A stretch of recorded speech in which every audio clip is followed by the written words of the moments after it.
the passenger that disappeared. It was to be a routine drive, 3 friends heading back from the long weekend trip. The night had fallen thick, and the forest road they drove on seemed endless. On either side of them were tall trees with branches curling over the road like a dark tunnel. It had rolled in an hour ago, and only a few feet ahead were visible in the fog. "Why in the world did we take this road?" Jess grumbled from the passenger seat, intently fixed on the GPS screen. Too bad it had lost signal miles ago. Dan, driving, let out an exasperated sigh. "It's supposed to be quicker." Mark, in the back seat, nervously laughed. "Quicker? Yeah, if we don't get lost." Just then, the lights caught something in the mist ahead. A figure, a woman, was walking along the road, in a long white dress, her hair limp. As she turned them a little, her face seemed pale, almost lifeless. Friends had brought uneasy looks at each other. "We should help her," said Jess. "She looks lost." Dan hesitated, but by the time he could deny Jess, she already rolled down her window.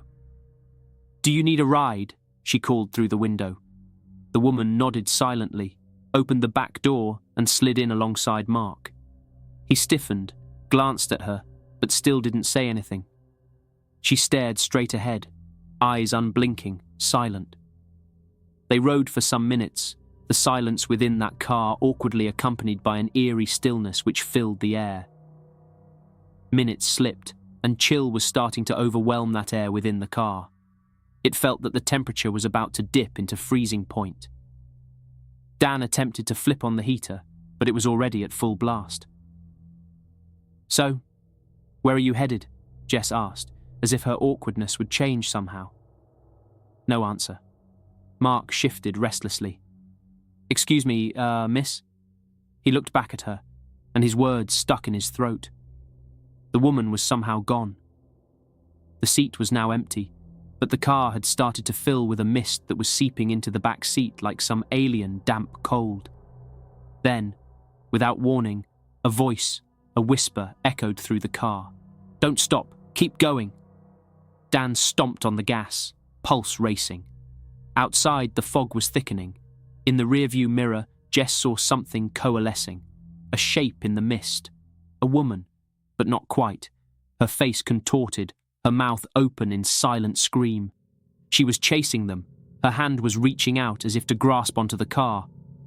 "Faster!" screamed Jess. Dan did not need to be told twice as the car roared down the road. No matter how fast they drove, though, the shape loomed closer and closer. The fog consumed the road, the trees, and their hope of an escape.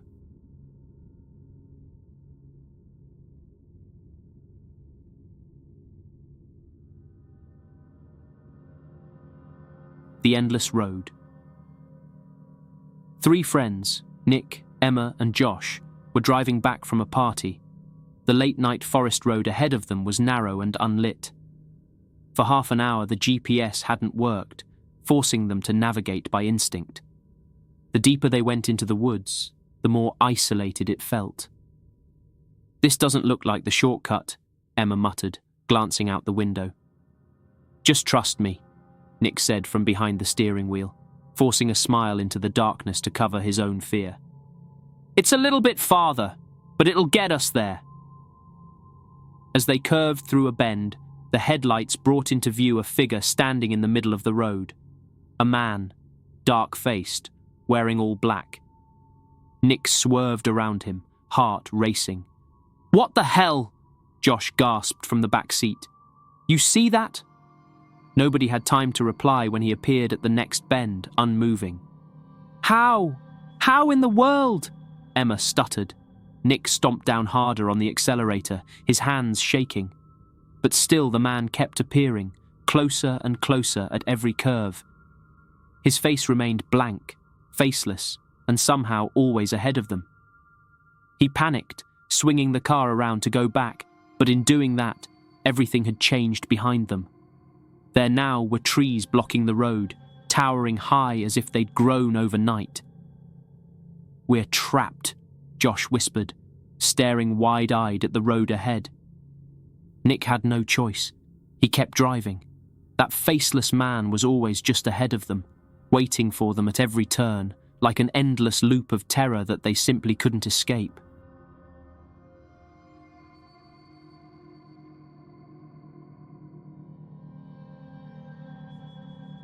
The signal in the static. It was miles from anywhere.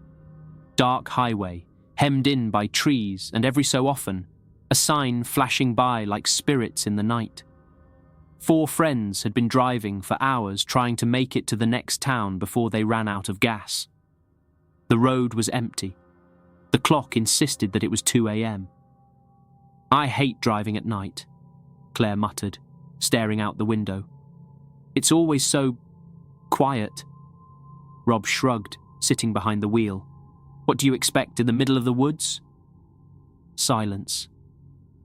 Trying to keep it from there, Sam adjusted the radio dial, twisting the knob till they picked up an old station broadcast the crackle and nostalgic sounds, awkwardly in place, eerie against the black, but better than nothing.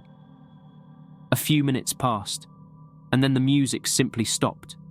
There was static, and then a voice, raspy, almost mechanical. "4 friends on a dark road. Danger ahead. Don't stop. Keep driving." Sam furrowed his brow. "What the—" "Is this a prank?" Alicia asked, leaning forward to tune the radio, but the same voice came back. "He's waiting for you. Don't stop. Keep driving." A ways down the road, they saw a car pulled to the side. Hazard lights were blinking, and behind that vehicle, a figure was gesturing wildly at them to pull over. He looked desperate. Rob's foot hesitated over the brake. "Do we stop?" Claire asked nervously.